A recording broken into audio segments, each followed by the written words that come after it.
नमः शिवाय। भक्तजनों, आज हम बात कर रहे हैं एक ऐसी कथा की जो शिव पुराण से ली गई है। ब्रह्मा जी को मिली झूठ बोलने की ऐसी सजा, आज तक भुगत रहे हैं गलती का दंड। शिव पुराण के अनुसार ब्रह्मा और विष्णु के बीच एक बड़ा विवाद छिड़ गया।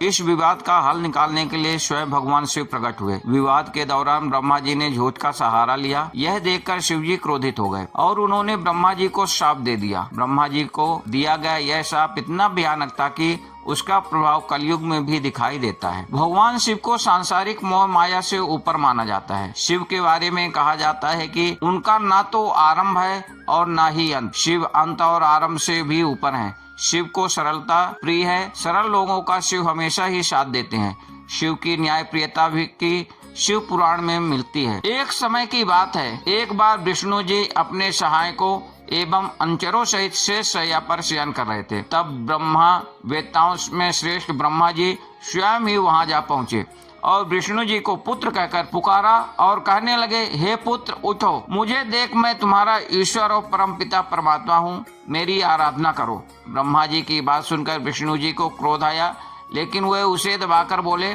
आपका कल्याण हो, लेकिन एक बात बताओ, आपका मुख टेढ़ा क्यों हो गया है?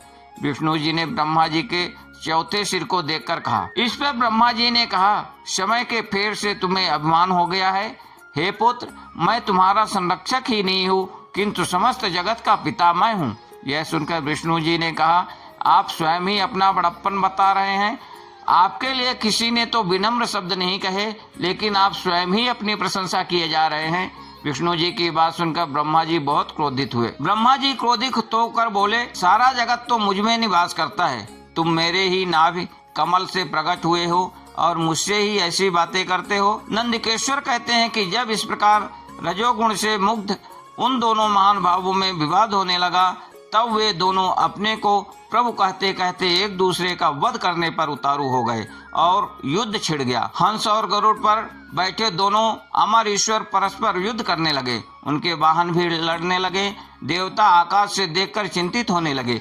युद्ध में ब्रह्मा जी ने विष्णु जी पर कई भयानक प्रहार किए और इसका उत्तर में विष्णु जी ने भी कई प्रहार किए। इस भयानक युद्ध को देखकर समस्त सृष्टि कांप उठी। ब्रह्मा जी और विष्णु जी के प्रहार से सभी लोग दुखी हो गए। इनके पारस्परिक आघातों से देवता व्याकुल हो उठे और उन्होंने कहा, आप दोनों ही अराजकता उत्पन्न करते हैं, अतः यह सारी सृष्टि शिव जी की है कि जिन त्रिशूलधारी की इच्छा बिना कोई एक तिनका भी इधर से उधर नहीं कर सकता। हम लोग शिव जी के पास जाते हैं, वो इस संकट के समय में हमारी सहायता करेंगे। शिव जी को जब ब्रह्मा जी और विष्णु जी के युद्ध के कारण का पता लगा, तो उन्हें इस युद्ध की समाप्ति के लिए एक परीक्षा लेने का निश्चय किया। भगवान शिव ने एक ज्योतिर्लिंग बनाया। उन्होंने कहा कि जो इसका आदि और अंत जोड़ लेगा वही श्रेष्ठ होगा।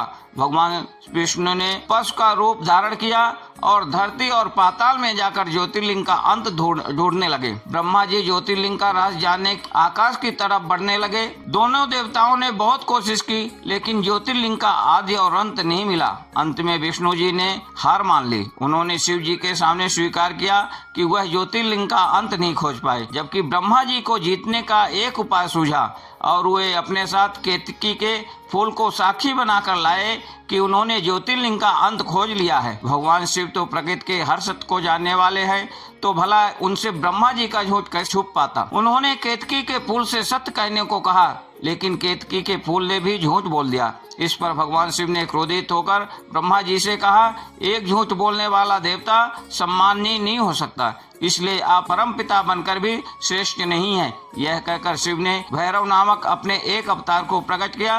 भैरव ने शिव की आज्ञा पाकर ब्रह्मा जी का 5वां सिर काट दिया। शिव ने विष्णु जी को सत्य बोलने के कारण हर यज्ञ हवन में पूजे जाने का वरदान दिया। वहीं ब्रह्मा जी को किसी भी यज्ञ में न पूजे जाने का श्राप दिया।